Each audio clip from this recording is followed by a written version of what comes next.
Hello and welcome back to another episode of Lore and Loot Morrowind. We've become the master of the Fighters Guild in Vardenfell, but we broke a lot of rules. We violated the law, we made enemies, and we killed many innocents along the way. Now what if we go back in time, and instead of continuing to do jobs for Lorbomol Groaglak, we instead go to Alderun and start doing jobs for Percius Mercius. And how are Let's you? do that. Can I help you? We can head over to the Mage's Watch your Guild step. Guide and transport over to Alderun. The Fighters Guild here is right across the street from the Mage's Guild. Why don't we take a quick look around this guild hall? We've been in it a few times, but we've never really stopped to look around or introduce ourselves.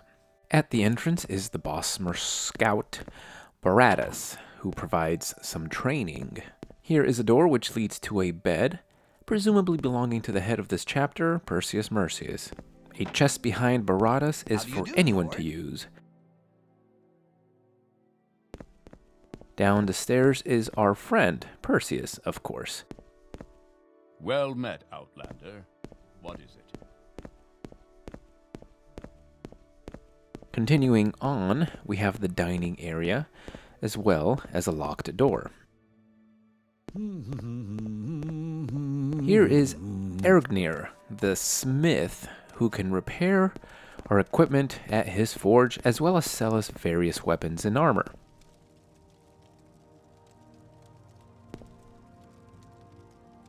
Now, some of these crates are okay to take from, but not all of them.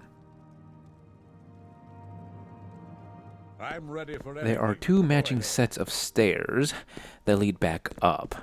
In this room is Trallon, Redguard Master at Arms, who also provides training.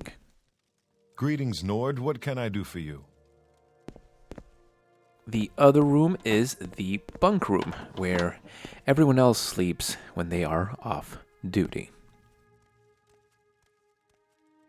That's about it for this guild hall. Not the biggest one, but anyways, let's head back and ask Percius about some orders.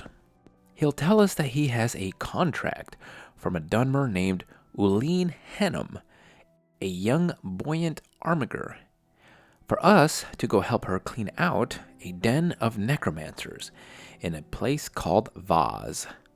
We can ask more about Uleen Henham, and Percius will tell us she's a young and inexperienced member of the Buoyant Armagers, so we need to be careful.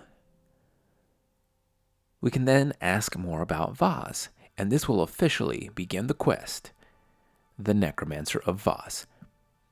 Percius will tell us that Vas is far to the north, in the Sheogorad region. Indeed, we have been up in that region before, when we went searching for the mythical golden eggs of the Pudai mine. As you'll remember, there isn't a good way of getting up there, which Percius confirms. He suggests that we take a ship from Tel Mora to Dagon Fell, the only settlement in the area. But that's not the best way. A much faster way is to take the guild guide from Alderun to Sadrith Mora, and then take a ship from there directly to Dagon Fell. A lot less walking. Otherwise, the journey will require a few days' walk, no matter what.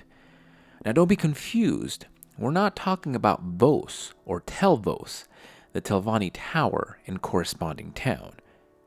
Vas is here, one of the most inconvenient places to get to.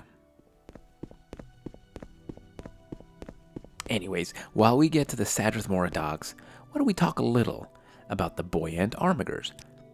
The Buoyant Armagers are one of the two military orders found in Vardenfell, the other, of course, being the Ordinators.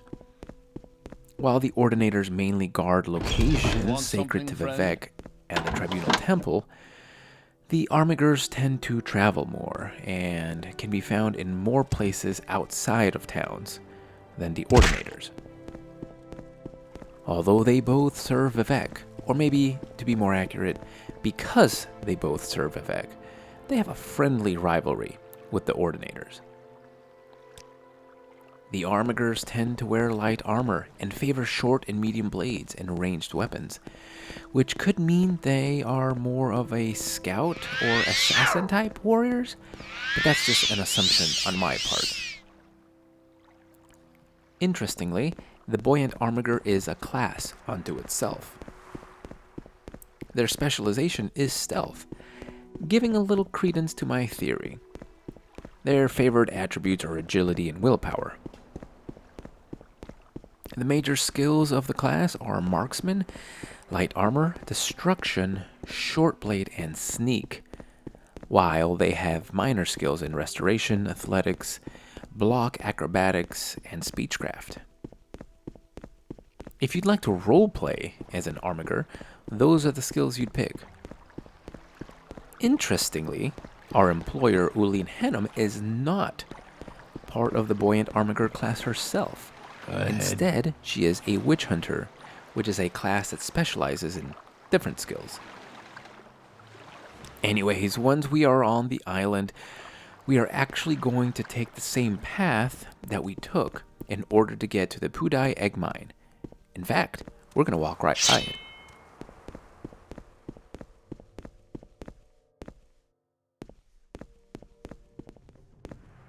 Now, after this, the trek gets a little treacherous. In fact, I get attacked by an Ogrim Titan, one of the most powerful Daedra you can encounter in Vardenfell. These guys are like Ogrims, but with far more health and attack.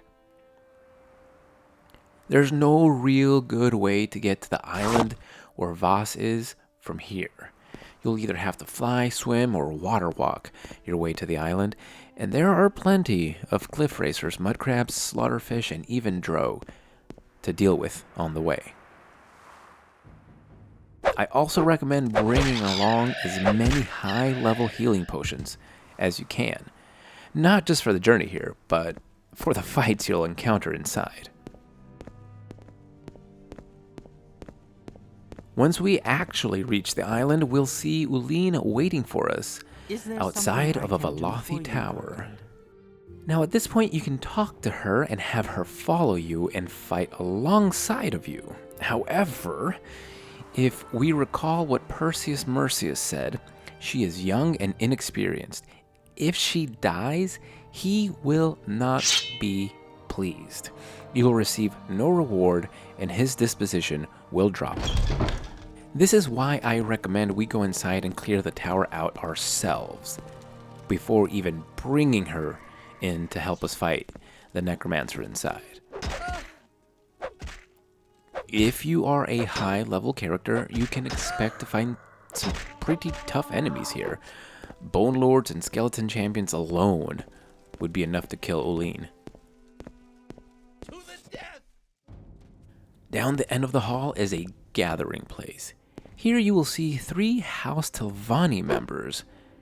The Benchian Silbinet is hostile and will attack you, but the other 2, Darrell Yasiel and Jebaril Moniel, will not be. However, you may slay them nonetheless for the crime of necromancy. The book Blasphemous Revenants is here, proving their guilt. Once this main area is cleared, it's time to head into the tower proper. Here we will encounter the toughest enemies yet. We are accosted by not only a Daedroth, but a Dremora as well. Each of these opponents is tough, but together, we would not be able to survive were it not for the healing potions we brought along.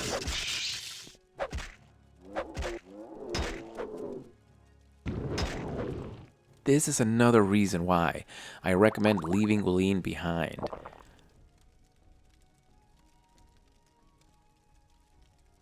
Once we are victorious, we can look around the bottom section here and find a dead body. Nothing really too interesting. Rounding the large chamber, we see a set of stairs leading up, guarded by not 1, not 2, but 3 skeleton champions. Remember, the more powerful the Necromancer, the more powerful undead and Daedra he or she can summon. Judging by what we have fought in this chamber alone, our target must be a very powerful sorcerer indeed. Once everything in here is dead, we can go back and grab Uline Henum for the final encounter with the Necromancer himself, Darris Adriam. Darris Adriam is a Dunmer member of the House Telvanni. If you happen to be a member of House Telvanni as well, you must not attack him outright. You will need to taunt him into attacking you and let him get the first hit so you can claim self-defense. Otherwise, you will be immediately expelled from the house. His disposition may be high towards you if you happen to be a high-ranking member of House Telvanni. Once he is defeated, and I recommend you do it quickly so that he does not get a chance to use a lot of magic, you can loot the place. The crates have some pretty good loot, various armors and weapons of steel and silver quality, so while heavy, they are worth good money. Take as much as you can carry. There are also some valuable books here. Brothers in Darkness is an interesting read if you want to know a little about the Dark Brotherhood. Vampires of Vardenfell Volume 2 is a great find, and I will be taking that for my personal collection. Finally, Ingasta Kavata Kavakis. This is an odd book. According to sources, this book was written by a Slode necromancer. The Slodes are a slug-like race who are well known in their practice of necromancy. However, as you can see, the book is written in their language and is impossible for us to read. Still, it is a really valuable book and a welcome addition to my collection. Now, the journey back to Alderaan is just as long and annoying as the one here, unless you have some form of transportation magic, such as a scroll of one of the 2 interventions, or a ring or amulet that casts the same. Otherwise, you're just going to have to hoof it.